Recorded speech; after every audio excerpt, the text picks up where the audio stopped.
యేసు ప్రభు మానవాళి పాప పరిహారార్థమై సిలువనెక్కినటువంటి సన్నివేశం అది. తన పాపాల కోసం కాదు, మన పాపాల కోసం ఆయన సిలువనెక్కాడు. యేసు ప్రభుని చాలామంది, వేలాది మంది వెంబడించారు. ఆయన్ని నువ్వు పరలోకం నుంచి వచ్చిన బోధకుడివి అన్నారు, నువ్వు దేవుని ప్రవక్తవి అన్నారు, కొంతమంది నువ్వు దేవుడివి అన్నారు, కొంతమంది నువ్వు యోహానువి అన్నారు, కొంతమంది నువ్వు ఇర్మియావి అన్నారు, కొంతమంది నువ్వు ఏలియావి అన్నారు. ఆయనని రకరకాల మాటలతో ఘనపరిచారు. యెరూషలేములో ఆయనకి ఘన స్వాగతం పలికారు. చాలా వేల మంది గుంపులు గుంపులుగా ఆయనను వెంబడించారు. కానీ ఆయన సిలువలో ప్రాణం పెట్టే సమయంలో ఆయనకు చాలా సమీపంగా ఉన్న శిష్యులు సైతం అడ్రస్ లేకుండా పోయారు. యేసు ప్రభు జీవితం ప్రతి ఘట్టంలోనూ మనకు మాదిరే. యేసు ప్రభు జీవితం ప్రతి ఘట్టంలోనూ మనకు మాదిరే. మనం బాగా నేర్చుకోవాల్సింది, మన గొప్ప చదువు ఏదన్నా ఉంది అంటే అది యేసే. యేసే మన విద్య, యేసే మన జ్ఞానం, యేసే మన చదువు, యేసే మన ఐశ్వర్యం, యేసే మన బుద్ధి, యేసే మన పరిశుద్ధత, యేసే మన నీతి, యేసే మన విమోచన. అన్నీ ఆయనే తానై ఉన్నాడు. బాగా వినండి. అయితే వాస్తవంగా ఆయన ప్రాణ సంకటంలో ఉన్నాడు, ప్రాణము పోయే ఘట్టంలో ఉన్నాడు. అది కూడా ఎలా చిత్రవదగా, అరికాలు మొదలు నడినెత్తి వరకు, శిరం మొదలుకొని సిరిపాదం వరకు రక్తం, గాయాలే. ఓ రకంగా చెప్పాలంటే ఒక నెత్తుటి ముద్ద సిలువలో వేలాడుతున్నట్టు ఉందట. ఎవరు? యేసయ్య. ఒక రక్తపు ముద్దలాగా ఆయన వేలాడుతున్నాడు. ఆయనే తుది శ్వాసలో ఉన్నాడు. మరి మనం చేసిన పాపాలకి మనమన్నా శిక్ష అనుభవించాలి. మనల్ని సృష్టించినటువంటి సృష్టికర్త అయినా అది మోయాలి, లేకపోతే న్యాయం ఒప్పదు. అందుకే న్యాయాన్ని గౌరవించి మనల్ని ప్రేమించి మన స్థానంలో సిలువనెక్కడానికి ఇష్టపడ్డాడు, శిక్ష పొందడానికి ఇష్టపడ్డాడు. అది జరుగుతుంది అక్కడ. మన ఆత్మలను రక్షించడానికి, పరలోకంలో ఉన్న తండ్రి చిత్తం నెరవేర్చడానికి ఆయన సిలువెక్కాడు. అయితే ఆయన బాధ్యత అంతటితోనే చూసుకొని ఆపేయకుండా భూమి మీద, ఆయన భూమి మీదకి రావడానికి వాడుకున్నాడు ఒక స్త్రీని. ఆమె మరియ. ఆ మరియ బాధ్యతను కూడా, అంటే భౌతికంగా తనకు తల్లి, ఆమె బాధ్యతను కూడా నెరవేర్చే విషయంలో ఆయన ఎంత తీవ్రంగా ఉన్నాడో మనకి ఈ సన్నివేశం సాక్ష్యం ఇస్తుంది. తుది శ్వాస విడిచే ఘట్టంలో ఉండి కూడా తన బాధ్యతలను నెరవేర్చే విషయంలో రాజీ లేని వ్యక్తిగా యేసు ఉన్నాడు. యేసయ్య జీవితాన్ని ఆమూలాగ్రం మనం చదివితే సమాజంలో ఎలా నడుచుకోవాలో, ఫ్యామిలీలో ఎలా నడుచుకోవాలో, బాధ్యతల విషయంలో ఎలా ఉండాలో, అటు దేవుని బాధ్యతలు నెరవేర్చే విషయంలో, ఇటు ఫ్యామిలీ బాధ్యతలు అండ్ సమాజ బాధ్యతలు నెరవేర్చే విషయంలో, అన్ని విషయాల్లో మనకి జ్ఞానం కలుగుద్ది యేసును చదివితే, యేసును నేర్చుకుంటే. ఇక్కడ ఆ సిలువ మీద వేలాడుతూ తల్లికెళ్ళి చూశాడు. దీనంగా ఆయనకి వెళ్ళి చూస్తుంది. అప్పటికి ఆయన విలువ తెలిసింది ఆ తల్లే. ఆమెకు తెలుసు ఒక్కదానికి ఫ్యామిలీలో. తండ్రిగా, నామకార్థపు తండ్రిగా ఉన్న యోసేపు వెళ్ళిపోయాడు, లేడాయన, నిద్రించాడు. మరియ ఒంటరి స్త్రీ. కొడుకులు ఉన్నారు, 4 కొడుకులు, కూతుళ్ళు ఉన్నారు. కానీ వారెవరూ యేసునందు విశ్వాసం ఉంచలా. మరియ మాత్రమే విశ్వసించింది. మిగిలిన వాళ్ళు ఉన్నారు, కానీ వాళ్ళు ఎవరు ప్రభువుని విశ్వసించలా. ఆ సిలువ దగ్గరికి వచ్చి దీనంగా ప్రభువుకి వెళ్ళి చూస్తుంది. నన్ను ప్రేమించి, నన్ను అర్థం చేసుకొని, నీ తండ్రి వెళ్ళిపోయినా ఇన్ని సంవత్సరాలు నీ తోడబుట్టిన వాళ్ళకి రెక్కలు వచ్చిన దాకా కష్టపడ్డావు కుమారుడా. నాకు ఏ ఇబ్బంది కలిగించని నా ముద్దుల కుమారుడా, నా ప్రియమైన కుమారుడా యేసు. తండ్రి చిత్తం నెరవేర్చడానికి ఇదిగో సిలువలో ప్రాణం పెడుతున్నావు, తండ్రి బాధ్యత నెరవేరుస్తున్నావు. నా గతి ఏమిటి నాయన అన్నట్టు చూసింది ఆయనకి వెళ్ళి. నా గతి ఏమిటి అన్నట్టు చూసింది. నా ప్రాణం కూడా నీతో పాటే పోతే బాగుండు కదా. ఆమె ఆ స్థితిలో ఉండి ఆమె హృదయంలోని వేదనను చూశాడు. ఓ అమ్మా, ఇంతకాలం నీ బాధ్యతను వహించాను, ఇప్పుడు నా తండ్రి చిత్తం నెరవేర్చడానికి, లోక మానవాళిని విమోచించడానికి ఇదిగో ప్రాణత్యాగం చేస్తున్నా. అయినా నీ బాధ్యతను నేను విస్మరించనమ్మా, ఖచ్చితంగా ఈ దశలో కూడా నీ బాధ్యత నేను నెరవేరుస్తాను అని ఆ ప్రక్కకు చూసినప్పుడు అక్కడ యోహాను ఉన్నాడు. యోహాను గురించి యోహాను సువార్తలో యోహాను ఏం రాశాడో తెలుసా? యేసు ప్రేమించిన శిష్యుడు అని రాశాడు. యేసు ప్రభు శిష్యులు చాలామంది ఉన్నారు, కానీ యేసయ్య దగ్గరికి వెళ్ళి ఆయన్ని కౌగిలించుకునే ధైర్యం ఒక యోహానుకే ఉంది. యేసయ్య యోహాను ఎన్నిసార్లు వచ్చి ఆయన్ని హత్తుకున్నా కోప్పడేవాడు కాదు. ఆయన ప్రేమగా, యోహాను యేసయ్య దగ్గరికి ప్రేమగా వస్తే ఆయన్ని ఆలింగనం చేసుకోవటానికి, హత్తుకోవటానికి వస్తే ఆప్యాయంగా చేర్చుకునేవాడు. ఎందుకో మిగిలిన వాళ్ళు కూడా అర్థమయ్యేది కాదు. మనకెవరికి ధైర్యం చాలదు బోధకుడి దగ్గరికి అంత ఈజీగా వెళ్ళటానికి. ఇతను ఎంత బాగా వెళ్తాడు, వాళ్ళల్లో వాళ్ళకి. సరే, వాళ్ళు ఏమనుకుంటే నాకెందుకు, నాకు ప్రభు అంటే ఇష్టం, నేను ఆయన్ని హత్తుకోకుండా ఉండలేను, ఆయన కోప్పడి పోరా అన్నా సరే నేను ఆయన వదిలిపెట్టను, నా ప్రభు, నా ప్రియమైన ప్రభు అని అలాగే వెళ్ళిపోతాడు. ఆయన ఎప్పుడూ అడ్డగించలా.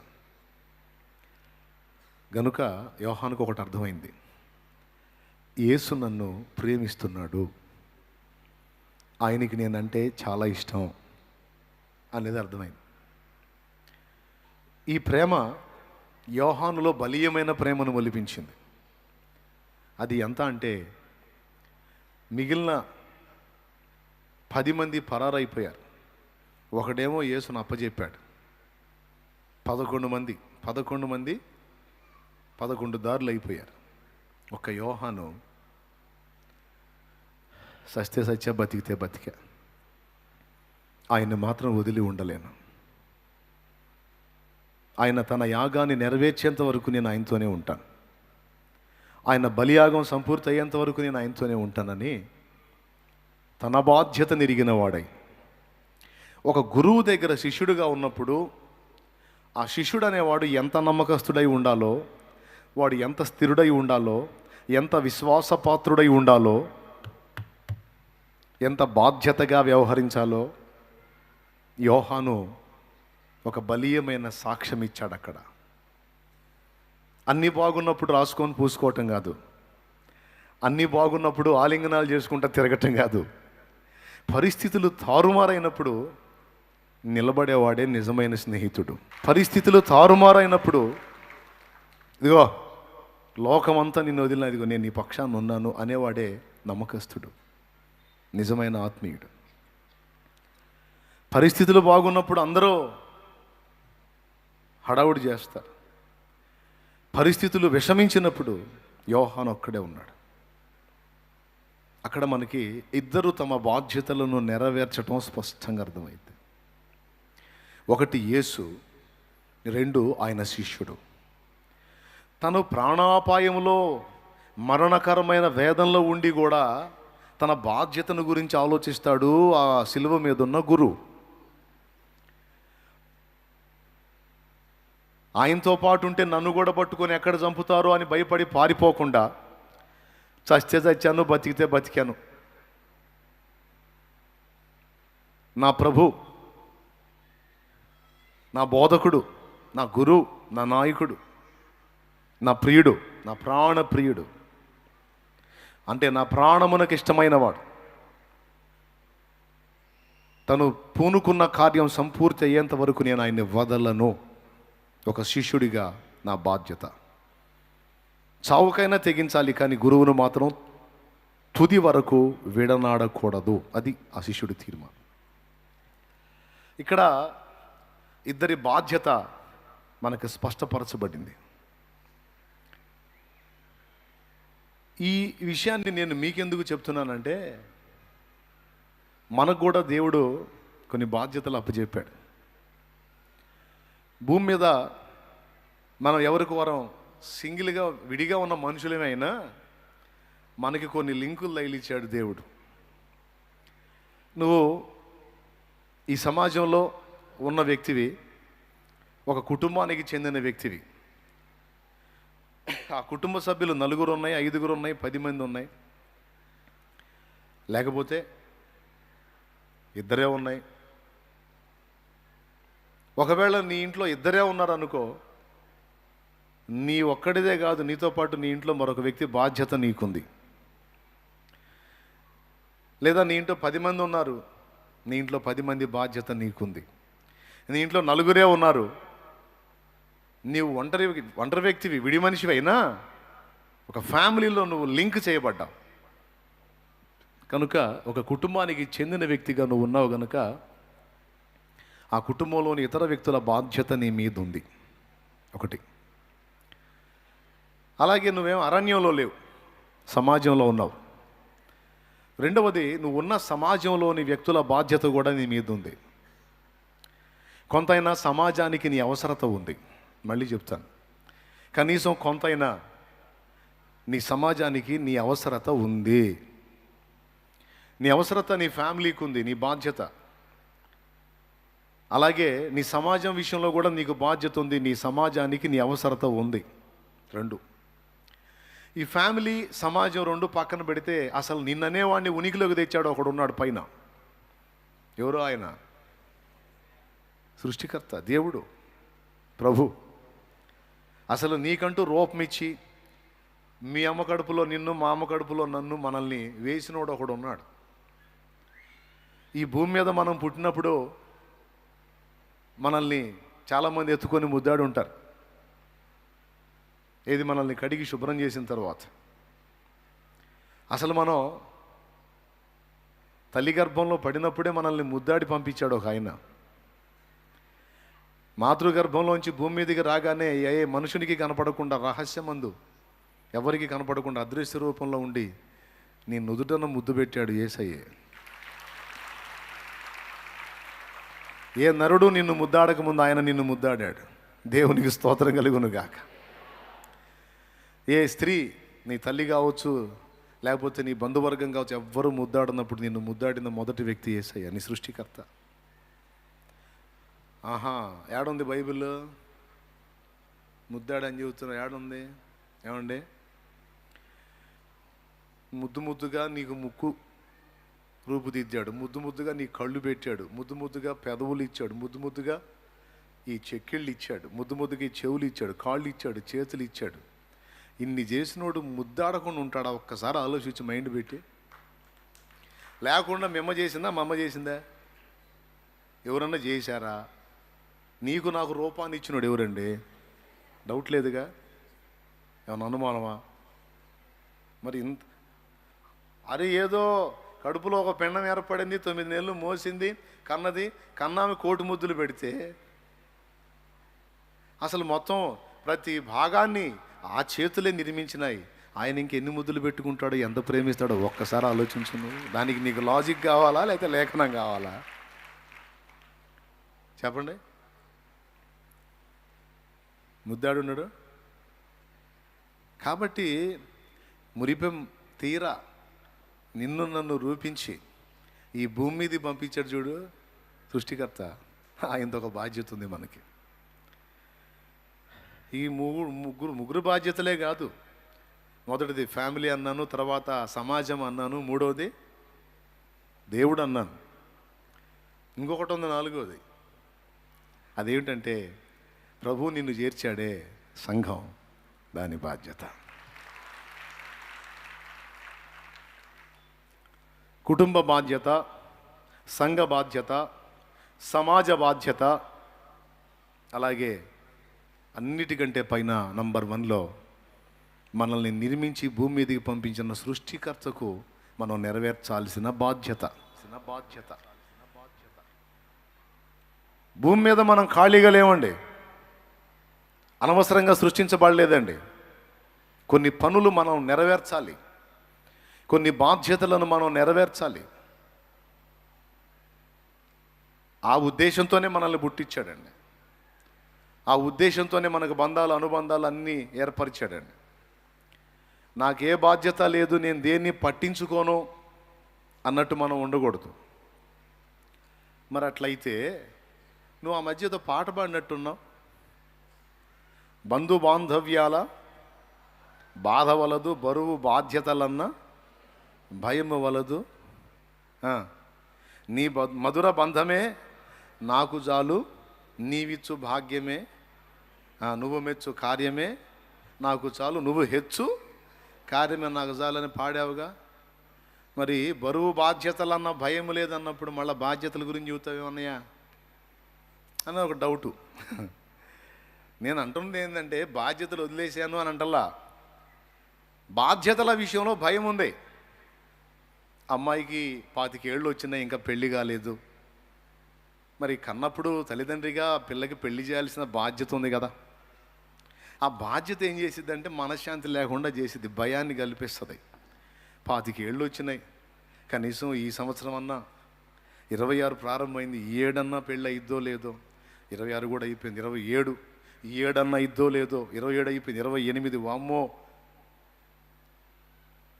ఇప్పుడు ఈ పిల్లకి 20 ఏంటంటే ఈ పిల్లని చూసుకునే వాడికి 30 ఏళ్ళు ఉండాలి. 30 ఏళ్ళు పెళ్లి చేసుకోకుండా ఎవరు ఉంటారు?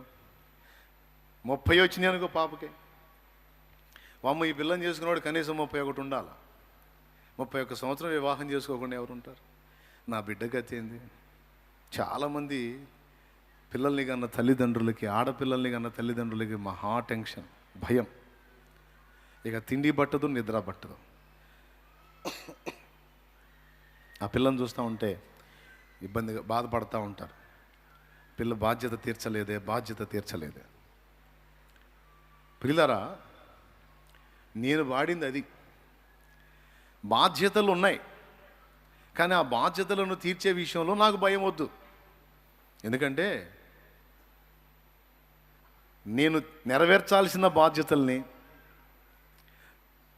నాకు కృపనిచ్చి, శక్తినిచ్చి, నా చేత సమర్థవంతంగా నెరవేర్ప చేసేటువంటి నువ్వు నాకున్నావు చాలు అని పాడుకున్నా. నువ్వు నాకున్నావు తోడుగా, నువ్వు నాకుంటే చాలు, నీతో నేను అనుబంధం కలిగి ఉంటే చాలు, నాకు ఇక ఏ బాధ్యతలు లేవు, ఏ బంధాలు లేవు అనలా. అన్నిటికీ సరైన అర్థం అప్పుడే ఏర్పడుతుంది అని పాడుకున్నా. అన్నిటినీ సమర్థవంతంగా నెరవేర్చడం అనేది అప్పుడే జరుగుతుంది. ఎప్పుడు? నీతో అనుబంధం కలిగి ఉన్నప్పుడు, నీ బాధ్యతల్లో నేను పాలివాడినైనప్పుడు, ఇక మిగిలిన బాధ్యతల సంగతి నువ్వే చూసుకుంటాం. అందుకే బంధు బాంధవ్యాల బాధ వలదు, బరువు బాధ్యతలన్న భయము వలదని పాడుకున్నా. అంటే టోటల్గా నీ మీద డిపెండ్ అయిపోయానని చెప్పుకున్నా. అదే, అంతేగాని బాధ్యతలు వదిలేసి బలాదూరుగా తిరగండి కాదు. ఎంతమందికి అర్థమైంది? ఏమర్థమైంది? బాధ్యతలు వదిలేసి తిరగమనే. సత్క్రైస్తవుడైన వాడు ఖచ్చితంగా తన బాధ్యతలు నెరవేర్చాలి. ఒక కుటుంబాన్ని నువ్వు కలిగి ఉన్నప్పుడు ఆ కుటుంబాన్ని పోషించాలి, సంరక్షించాలి. పురుషుడా, భార్యా బిడ్డల్ని సంరక్షించాలి. నీ మీద ఆనుకున్న ముసలివాండ్రైన తల్లిదండ్రులకు పట్టెడు అన్నం పెట్టాలి. ఇది బాధ్యత. ఒకవేళ ఒక దేవుని బిడ్డగా ఉన్న నీ ద్వారా జరగకపోతే నువ్వు అవిశ్వాసి కన్నా చెడ్డవాడివని వాక్యంలో ఉంది. చూస్తావా? తిమోతికి రాసినటువంటి మొదటి పత్రిక 5వ అధ్యాయం 8వ వచనం ఒక్కసారి చూసి అండర్లైన్ చేసుకో.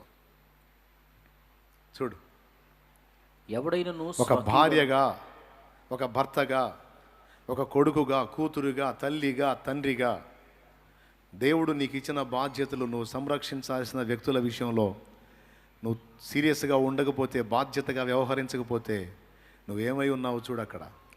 ఎవడైనను స్వకీయులను విశేషముగా తన ఇంటి వారిని సంరక్షింపకపోయిన ఎడల వాడు విశ్వాస త్యాగము చేసిన వాడై అవిశ్వాసి కన్నా చెడ్డవాడై ఉండును. చూసారా? మళ్ళీ ఒకసారి చదువుతాడు చూడండి. ఎవడైనను స్వకీయులను విశేషముగా తన ఇంటి వారిని సంరక్షింపకపోయిన ఎడల వాడు విశ్వాస త్యాగము చేసిన వాడై అవిశ్వాసి కన్నా చెడ్డవాడై ఉండును. దేవుని వాక్యం ఎరగని లోకుల సంగతి పక్కన పెడితే దేవుని వాక్యం ఎరిగిన మన విషయంలో ఒక తీవ్రమైన హెచ్చరిక అది. బాధ్యతలు వదిలేసి బలాదురుగా తిరగడానికి దేవుని వాక్యం ఒప్పుకోదు. ఒక భార్యగా నీ భర్త విషయంలో నువ్వు కలిగి ఉండాల్సిన బాధ్యతలు నువ్వు నెరవేర్చాలి, లేకపోతే లెక్క చెప్పాలి. ఒక భర్తగా నీ భార్య విషయంలో నెరవేర్చాల్సిన బాధ్యతలు నెరవేర్చాలి, లేకపోతే లెక్క చెప్పాలి. ఒక కొడుకుగా కూతురిగా నిన్ను కన్నవారి విషయంలో నీ బాధ్యతను నువ్వు నెరవేర్చాలి, లేకపోతే లెక్క చెప్పాలి. అడుగుతాడు, పాయింట్అవుట్ చేస్తాడు. మరి రేపు న్యాయపీఠం దగ్గర అడిగేది అయ్యే, బాగా తిన్నావా, నిద్ర పట్టిందా, బాగా జీర్ణమైందా, ఇక అది అడిగేది అక్కడ. అది అడిగేది అక్కడ. అడిగేది ఏంటంటే, నేను నీకు చాలా విషయాలు అప్పచెప్పాను, ఎంతవరకు సమర్థవంతంగా నెరవేర్చావు అని అడుగుతాడు. ఒకవేళ నువ్వు మిస్ అయిన బాధ్యతలు ఏమైనా ఉంటే ఎందుకని అవి నెరవేర్చలేదు అని అడుగుతాడు. దానికి సరైన కారణం నువ్వు చెప్పాలి. చెప్పకపోతే గద్దింపును ఎదుర్కొంటాం. మనుషుల ముందంటే మనం ఏదో హడావుడి గోల్ చేస్తే వాళ్ళే మౌనంగా ఉంటారు. కొంతమంది ఏం చేస్తారంటే వాళ్ళ దగ్గర తప్పు ఉందనుకో, మనం వాళ్ళని నిలదీసామనుకో, వాళ్ళకి ఆన్సర్ దొరకలేదనుకో, నెక్స్ట్ పాయింట్ ఏంటో తెలుసా, అగుడు చేస్తారు. అర్థమైందో? ఏం చేస్తారు? అగుడు అంటే గొడవ, పెద్దగా మాట్లాడతారు, హడావుడి చేస్తారు. అంటే ఆ నోరుకు జడిసి మనం మౌనం అయిపోతాం. అర్థమైందా? కానీ అక్కడ అగుడు చేయడానికి లేదు, పళ్ళు రాళ్ళు కొడతాడనమాట. స్తోత్రం చెప్పండి. ఏం చేస్తాడు? ఇంకా అంతే, మళ్ళీ మాట ఉండదు. అదంట సంగతి.